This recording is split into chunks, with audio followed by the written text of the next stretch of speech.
Hello friends, welcome you at mechanical seal part 6।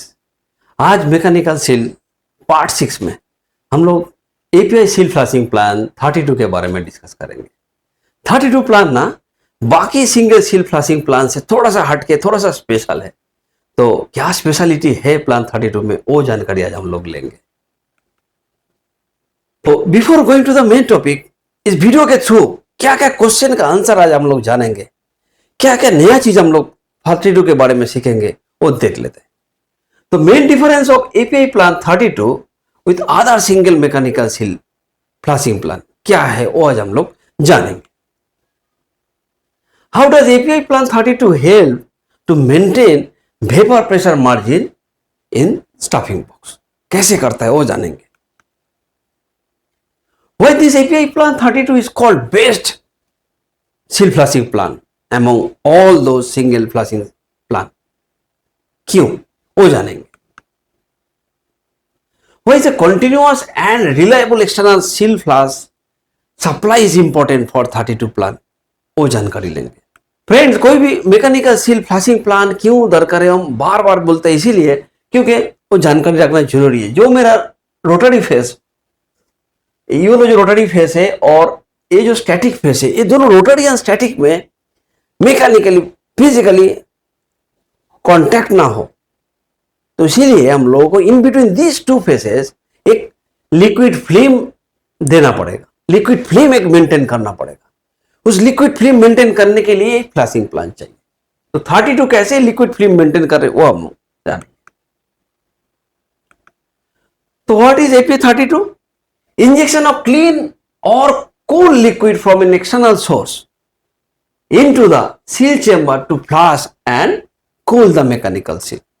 एक external source से cool clean liquid लेके आके हम लोग स्टफिंग बॉक्स में दे रहे हैं सील फ्लशिंग के लिए, वही मेरा 32 प्लान है। तो 32 प्लान में क्या क्या इक्विपमेंट डालना पड़ता है, क्या क्या चीज हमको देखने के लिए मिलेगा, वो देख लेते हैं। This is your API 32 plan. इसमें अगर स्टार्ट से देखेंगे, इसमें क्या देखने के लिए मिल रहा है, एक आइसोलेशन भाग, मतलब हो सकता है आपके पास जो एक्सटर्नल लिक्विड का सोर्स है और एक नहीं कहीं पंप में दे रहे हैं, 10-12 पंप में दे रहे हैं, तो अगर उस हेडर से पंप को आइसोलेट करना है तो एक आइसोलेशन वाल्व चाहिए। उसके बाद हमको देखने के लिए क्या मिल रहा है, एक suction strainer. What is the purpose of this suction strainer? Is suction strainer क्या करेगा, अगर कुछ इंप्यूरिटीज है, कुछ पार्टिकल्स है, कुछ डार्ट पार्टिकल्स है, डस्ट है, तो इस स्ट्रेनर के थ्रू हम लोग उसको सील में जाने के लिए रोक पाएंगे। तो ये पर्पस है लिक्विड को क्लीन लिक्विड भेजना। क्लीन लिक्विड आ रहा है लेकिन लाइन का कुछ कचरा अगर खुदा ना खास्ता आ जाए, उसको रोकने के लिए पंप में जाने से पहले एक डबल सेफ्टी मैकेनिज्म एक स्ट्रेनर डाला है। देन हमको देखने के लिए क्या मिल रहा है, एक flow meter. What is the purpose of this flow meter? Seal में कितना लिक्विड जाएगा वो सील वेंडर ने रिकमेंड करके दिया है। तो वही सील फ्लो प्रॉपरली मेंटेन हो रहा है कि नहीं हो रहा है, कैसे आप इंश्योर करेंगे? सील के अंदर घुस के तो हम देख नहीं सकते, तो मेजरमेंट करने के लिए फ्लो मीटर दिया है। तो इधर हम लोग एक मिनिमम एवं मैक्सिमम का रेंज अगर लगा देंगे, जब फील्ड में वक्त में जाएंगे तो देखेंगे जो मेरा जो फ्लो पॉइंटर है वो इन दिस टू रेंज के अंदर जा रहा है कि नहीं जा रहा है। तो उससे आपको इतना इंश्योर हो जाएगा ना, जो फ्लो चाहिए था वो मेंटेन हो रहा है। देन क्या मिलेगा आपको, एक टेम्परेचर गेज मिलेगा। जो लिक्विड हम लोग दे रहे हैं कूल बोल रहे हैं, लेकिन एक्चुअल में वो कूल है कि नहीं है वो टेम्परेचर गेज से पता लगेगा। नेक्स्ट आपको क्या मिलेगा, एक एनआरवी मिलेगा, नॉन रिटर्न वाल्व। इसका पर्पस क्या है एनआरवी का? पंपिंग लिक्विड जो है वो किसी भी हालत में अगर सील मेरा डैमेज हो गया, सील फेल हो गया, तो ये पंपिंग लिक्विड थोड़ा उसका क्लियरेंस बढ़ गया, तो ये लिक्विड बैकफ्लो होके मेरा जो क्लीन फ्लूइड का सोर्स है उधर ना चला जाए, इसीलिए एनआरवी डाला। देन हमको क्या मिलेगा, एक प्रेशर गेज। प्रेशर गेज का रिक्वायरमेंट क्यों आया? क्योंकि जो लिक्विड हम लोग सील फेस में डाल रहा है उसका एक डिजायर्ड प्रेशर है, जो प्रेशर स्टफिंग बॉक्स प्रेशर से ज्यादा होना चाहिए। सपोज स्टफिंग बॉक्स प्रेशर आपका 2 kg है, सील चेंबर प्रेशर उससे 1 kg ज्यादा, तो इधर 3 kg दिखा रहा है, मीन्स आप इतना इंश्योर कर लिया, जो आपका सील वेंडर ने जो रिकमेंड करके दिया, जो इतना प्रेशर में, this is our required pressure seal flush करने के लिए, वो प्रेशर में लिक्विड सील के अंदर जा रहा है कि नहीं जा रहा है, दिस पीजी विल एंश्योर। यहां जो प्रेशर दिखाएगा दैट मीन्स आपका स्टफिंग बॉक्स में उतना प्रेशर आप मेंटेन कर पा रहे हैं। तो इस प्रेशर से भी हम लोगों को पता लग जाएगा जो मेरा स्टफिंग बॉक्स का प्रेशर सही में वेपर मार्जिन मेंटेन कर रहा है कि नहीं कर रहा है। तो और एक बात क्या है, ये जो सक्शन स्ट्रेनर इधर डाला हुआ है, अभी किसी किसी वेंडर ने क्या कर रहा है, और एक स्ट्रेनर डाल दिया इधर, यहां पर एक और एक आइसोलेशन वाल्व, और एक कॉमन लाइन से आ रहा है, इधर भी एक आइसोलेशन वाल्व, यहां पर एक आइसोलेशन वाल्व लग दिया। 2 स्ट्रेनर देने का पर्पस क्या है, पैरेलल में। अगर एक स्ट्रेनर चोक हो जाएगा तो हमको पंप बंद करना पड़ेगा स्ट्रेनर क्लीन करने के लिए, फ्लो नहीं मिल रहा, आप देख लिया, दैट मींस स्ट्रेनर चोक हो गया। स्ट्रेनर को डिचोक करने के लिए हमको क्या करना पड़ेगा, स्ट्रेनर को आइसोलेट करना पड़ेगा।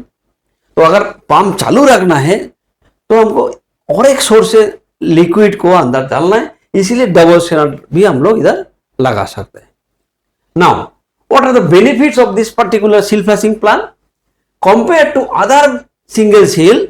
इसमें जो लिक्विड हम लोग दे रहे हैं that is clean and cool, effectively remove solid from the seal face. अगर कुछ सॉलिड पार्टिकल्स पंप के लिक्विड के थ्रू अगर सील फेस में आ रहा है, उसको इजीली रिमूव कर सकता है।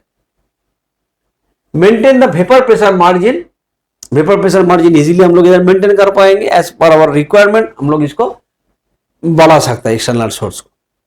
Next, flush is always supplied at a pressure higher than the seal chamber pressure, वो हम लोग इजीली मेंटेन कर पाएंगे। यूज कहां पर ये 32 प्लान देखने के लिए हमको मिलेगा, लिक्विड जो पंप हैंडल कर रहा है वो लिक्विड अगर कॉन्टामिनेंट्स है, इंप्यूरिटीज है, सपोज आपका रिएक्टर बॉटम पंप है, उसमें कैटलिस्ट डस्ट आएगा, ये डैम श्योर है। तो कैटलिस्ट डस्ट आएगा तो सील फेस में भी जाएगा, उधर हम लोग को यूज करना है। कोई भी बॉटम पंप में अगर पार्टिकल्स इंप्यूरिटीज आने का चांसेस है तो उधर हम लोग एपीआई प्लान 32 को यूज करेंगे। पॉलीमराइजेशन ऑक्सीडाइजेशन मीडिया अगर कुछ हैंडल कर रहा है पंप, पॉलीमराइज होने का चांसेस है तो सॉलिड बन जाएगा, तो उसको रिमूव करना है, सील फेस में आने नहीं देना है, इसीलिए प्लान 32 है। तो उस केस में हम लोग एपीआई प्लान को 32 को यूज कर सकते हैं। लिक्विड विद इनएडिक्वेट लुब्रिकेटिंग प्रॉपर्टीज अगर है, जो लिक्विड जा रहा है उसमें लुब्रिकेटिंग प्रॉपर्टी एकदम बिल्कुल नहीं है, ना के बराबर है, उस केस में हम लोग प्लान 32 डालते हैं, क्योंकि मेरा सील फेस को लुब्रिकेट करना है। हाई टेम्परेचर, अगर टेम्परेचर बहुत ज्यादा है तो हम लोग उस केस में जो प्लान 23, 21 यूज कर रहे थे, तब भी हम लोग प्रॉपरली कूल करके कूल लिक्विड को सील फेस में नहीं डाल पा रहे थे, बट इन केस ऑफ 32 हम लोग इजीली उसको दे पाएंगे।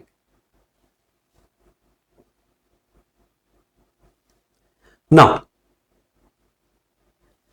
प्रिवेंटिव मेजर, फील्ड में हम लोग वर्क थ्रू में जाते हैं, फील्ड डाउन में जाता है, तो प्लान 32 अगर हम मेरा चल रहा है तो उसमें क्या क्या प्रिवेंटिव मेजर लेना है, कैसे वर्क थ्रू में क्या चीज चेक करना है वो देख लेते हैं।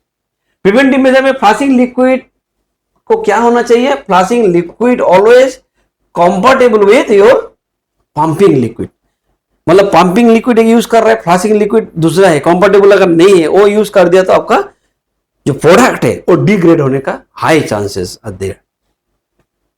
To maintain pressure in the stuffing box use a close clearance throat bush, तो इधर जो थ्रोट बुश हम लोग डालेंगे उसको क्लियरेंस हमको एज मिनिमम एज पॉसिबल रखना है, क्योंकि नहीं तो हम लोग वेपर प्रेशर मार्जिन भी नहीं मेंटेन कर पाएंगे, फ्लो भी नहीं मेंटेन कर पाएंगे।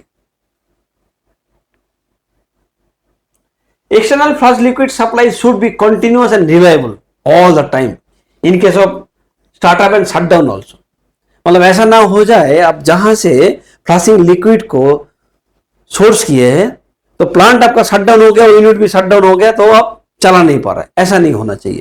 तो मतलब आपको इतना इंश्योर करना है किसी भी हालत में आपका अगर पंप चलाना है उसमें प्लान 32 लगा हुआ है, तो 32 का जो सप्लाई जो सोर्स पॉइंट है उसमें ऑलवेज एज डिजायर्ड प्रेशर वाला लिक्विड अवेलेबल रहना चाहिए। Carefully selection of flushing liquid essential है पर्टिकुलर 32 के केस में, क्योंकि नहीं तो हो सकता है ऐसे लिक्विड आपने डाला कंफर्टेबल के नाम पे, वो जैसे ही सील फेज में आया वो टेम्परेचर के वजह से वेपराइज होगा, वो भी डिजायरेबल नहीं है। तो selection is very very important, क्योंकि प्रोडक्ट डिग्रेडेशन होने का चांसेस भी है अगर गलत सिलेक्शन आपने कर दिया तो फील्ड में जाके हम लोग वक्त में क्या देखेंगे, पीजी देखेंगे, जो प्रेशर डिजायर्ड प्रेशर होना चाहिए, इसमें ग्रीन रेड येलो मार्किंग अगर है तो ग्रीन जोन में है कि नहीं प्रेशर के, उससे हम लोग को पता लगेगा डिजायर्ड प्रेशर में मेरा फ्लाशिंग लिक्विड चल रहा है। टेम्परेचर गेज में जो टेम्परेचर रेंज है उसके अंदर है कि नहीं। फ्लो मीटर में हम लोग देखेंगे जो प्रॉपर फ्लो जाना चाहिए था वो फ्लो जा रहा है कि नहीं। अगर फ्लो नहीं जा रहा है, क्लॉग हो गया, देन एंड देयर आप क्या करेंगे, अगर डबल स्ट्रेनर है तो आप इस स्ट्रेनर को आइसोलेट कीजिए, सेकंड स्ट्रेनर को लाइन में लीजिए और उस स्ट्रेनर को क्लीन कर लीजिए और फ्लो को इंश्योर कीजिए। ये फ्लो जाना बहुत जरूरी है। अगर फ्लो रिस्ट्रिक्ट हो गया, क्लॉग्ड हो गया, कहीं चोकेज हो गया, इधर फ्लो नहीं दिखा रहा है, दैट मीन्स फ्लशिंग लिक्विड नहीं जा रहा है, तो आपका प्लान देना ना देना दोनों सेम हो जाएगा। तो इसीलिए फ्लो मॉनिटर करना बहुत जरूरी है। तो थैंक यू फ्रेंड्स, इतना ही 32 में अब लोगों को बताना था। ऐसे टेक्निकल वीडियो थोड़ा इनोवेटिव हुए में, थोड़ा इंटरेस्टिंग हुए में सीखने के लिए हम लोग फिर मिलेंगे। तब तक के लिए बाय बाय।